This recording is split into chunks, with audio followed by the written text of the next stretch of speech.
Thanks for stopping by our Backyard Broadcasting podcast channel, Shawn Carey, and we've got our February 2025 Backyard Business Spotlight with Jason Fink, the president and CEO of the Williamsport Lycoming Chamber of Commerce. This interview was recorded on Friday morning, February 28th, 2025. Hey, good morning, Shawn. 139th annual meeting. Yes. With the Chamber earlier this week, a couple mornings back at the Holiday Inn. Recap it, give us some of the highlights of the annual meeting and the attendance. Yeah, I will tell you, first of all, we did it at the Holiday Inn, which we've done it there for a number of years now. Did a great job. The ballroom was packed. Great support from our membership coming out for it every year. Not only do we recap the year, and I do have to say thank you very much to Freddie. She does a fabulous job in being able to be the voice for us with that. But we also recognize a few of our members and being able to, highlight some of the work that they do in the community. This year, we recognize Mike Gaetano as our Vince Matteo Excellence in Leadership Award recipient. If you know Mike, Mike's just a great leader in our community, heavily engaged in a number of projects and organizations, and really passionate about our community. So from that aspect of it, being able to recognize somebody like that, Natural Waterscapes was our Small Business of the Year recipient. It's one of those things where being able to see them grow over the many years, folks probably don't remember when they were down in Pennsdale, but, with them being over in South Williamsport now, great to recognize them and all the work that they do. Fabulous to be able to highlight them. We did a video on them. Blaze Alexander Family Dealerships, our large business of the year. I mean, people don't think about it, but, they employ just about 1,000 people here within the region, and very, very impactful with everything that they do in the community. And then our emerging business was the Potting Bench over in South Williamsport. So being able to recognize another small business with the recognition and everything that they're doing in the community. Congrats to all of them. And now on to year 140. Yes, 140. We're already into it. So it's interesting to sit back and think about it. December. Actually, the chamber was founded December 15th, 1885, and it's a great testament to the business community to be able to keep us around this long. And there's room for more businesses to join, and of course they can do. And to join, they can do what? Definitely, yep. They can give us a call. 570-326-1971. Just ask for Taryn. She'll be able to help you out. You can go online and do it if you don't have time to be able to place a call. We're easily accessible that way. Of course, we've mentioned the Williamsport Wawa here in our business spotlights over the past few months. Now up and running for about a month or so on Maynard Street. In the news, now official, South Williamsport will be getting a Wawa. Now we know specifically where it's going to be, right across from the Little League Museum and the complex on Route 15. If people that have lived here in the area for several decades are familiar with the old King's Motel property. Yep. That's where the Wawa is going to be. Now, as part of this, looks like a red light will be going into place on Route 15. So that'll be just talk about how the process on how that has been going. And now with the word out, they can get a jump start on construction. And I would think they'll have that up and they want to probably have that up and running by the end of the year, you'd think? Yeah, my understanding is it's in the works. I mean, Wawa has a number of projects that they are doing, not only here in PA, but across the Northeast, from what I understand. Yeah, I was just reading they're opening up their first store in Ohio in about a week or so. Yeah, and I think they're pushing all the way out into Michigan, from what I understand, eventually. So from that aspect of it, you look at it, I would expect, based off of scheduling and some of the things I'm hearing, it'll either be late this year, sometime next year, that they'll be able to get it open.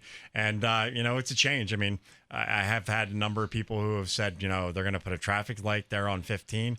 If you think about it, as you come into South Williamsport, there's a number of traffic lights. If you go down to Allenwood, Montgomery, Lewisburg, there's traffic lights all along 15. So it's not a major thoroughfare like an interstate. So let's talk about the City Hall building. Yes. Downtown, it's been dormant for a couple of years now. There have been some reports out talking about the various offices and employees that were in City Hall for several years. Lately, the last couple of years, they've been in the Transit Center downtown. There is a possibility that there is an option on the table if any have to leave the Transit Center.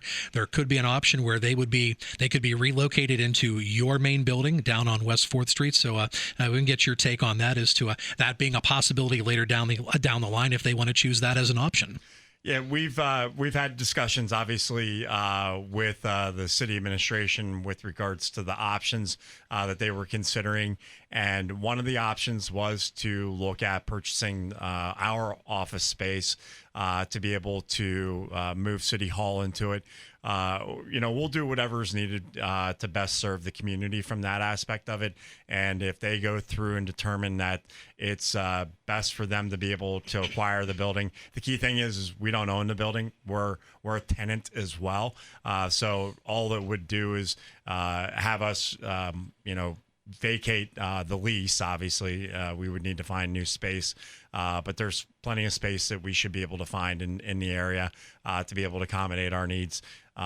And if the city determines that this is the best, most viable option for them, then we'll do what we need to do on our part and support them in the best way we can as well. Just a couple of counties west of us here in Lycoming County, you've got Center County, and that is the home of Penn State with the main campus at University Park. The announcement that came from Penn State earlier this week, there's going to be some various satellite campuses across the state that will be closing. We will get that word later on, possibly by the end of the spring semester. Could be close to a half a dozen or so. But the good news is for us here in Williamsport, Pennsylvania College of Technology is not affected. That is the great news. But still, with those Penn State closings across the state, it could still even have a trickle-down effect into here in Lycoming County. Yeah, I mean, you look at some of the things that they're doing, and I get it. You hear about it. There are a number of colleges that have closed across the country. The numbers of students graduating from high school and choosing to go directly into the workforce has grown. And with that means that there's not as many students choosing to move on into college. And it's going to force, institutions. Most of it has been small institutions. I think it gets people's attention when you see a large institution like Penn State with the brand that they have and quality brand. I mean, Penn State education is great, but just like any other business, if you're not getting the customers, it forces you to reallocate resources. Let's look ahead here to the month of March. We got the PM exchanges here coming up in the not too distant future. First one here in the month of March as we record this on Friday morning, February the 28th. Next one is less than a week away at AAA over in South Williamsport. Yeah, looking forward to get over to AAA North Penn. They've been a longtime member. Great to be able to have them. They do a lot of good things here in the community. Folks don't realize, they work, for example, with Little League Baseball, being able to coordinate a lot of things for those groups that are coming in during the Little League World Series. They're actively involved in a number of other programs here in the area as well. They're our trip and travel partner here at the Q and Backyard Broadcasting and do a wonderful job for us. The next PM exchange then coming up later on in the month of March. It's actually going to be the day before, the evening before the kickoff of the Central Susquehanna Association Builders Home Show, and that's going to be on March the 20th for the it's a /PM exchange home show mixer. Yes, yeah. We're partnering with the West Branch Builders Association to be able to, help be able to drive that message out there that the Builder Show is going to be taking place that weekend, the 21st through the 23rd, I should say, that Friday, Saturday, and Sunday. And to be able to get people excited about it through our membership, we're going to be doing one at Jackass Brewery. So folks will be able to go over to Jackass. And any of our members who actually attend that PM exchange, the nice little addition is you get a complimentary pass to go over to the Builder Show that Friday, Saturday, or Sunday to be able to enjoy and figure out what projects you're going to take on this year. Nope. So the mixer will be at Jackass on March the 20th, and then the home show itself will be at the Liberty Arena again this year. Correct. And that'll be starting on March 21st. Yep, right across the street. Jason, thank you. Always appreciate you carving out some time for us, and congratulations as the Chamber begins year number 140 in Williamsport and in Lycoming County. And thanks for downloading our Backyard Business Spotlight. Keep in mind, we got other great content on our podcast channel, including In Touch, our weekly public affairs program hosted by Freddie Hammer, interviews, and so much more. You can find a link on any of our Backyard Broadcasting websites and on our Backyard Broadcasting app, so download it now to your tablet and smartphone. Search Backyard Broadcasting on Google Play and the Apple App Store. I'm Shawn Carey, and you can join me mornings on Country 105.1 WILQ, Carey's Corner 5 to 10 a.m., and late afternoons 3 to 7 on Classic Hits 93.3 WBZD.